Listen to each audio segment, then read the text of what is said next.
Now, after TTV Dinakaran's joining the NDA fold yet again, Union Minister Piyush Goyal arrived at EPS residence in Chennai, and this is the latest that we're seeing right now. We saw that pivot yesterday ahead of crucial polls where TTV's Dinakaran rejoined the NDA fold and also then had a meeting with Union Minister Piyush Goyal. For more on this, we have Purnima live with us.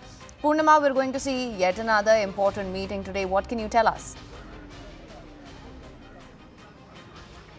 Well, Union Minister Piyush Goyal, along with other leaders of the BJP from the state, have come to Edappadi Palanisamy, the AIADMK General Secretary's residence, and this ahead of Prime Minister's visit to Chennai tomorrow. Remember, the NDA is planning a grand rally tomorrow in the presence of Prime Minister. So they are trying to stitch together a grand alliance ahead of Prime Minister's visit.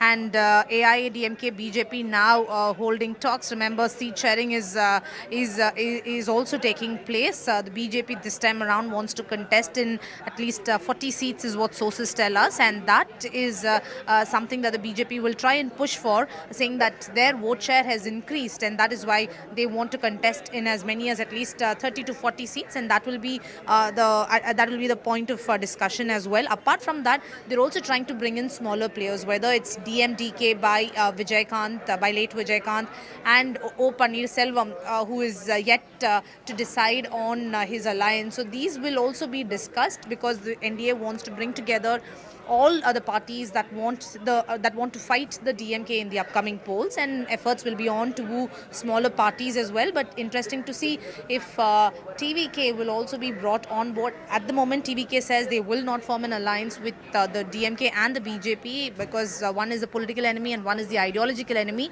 But we'll have to wait and see how many more parties would come on board ahead of Prime Minister's visit to Chennai. Right. Well, Purnima, thank you so much for bringing us the latest on this. We'll continue to track all developments on that front as well.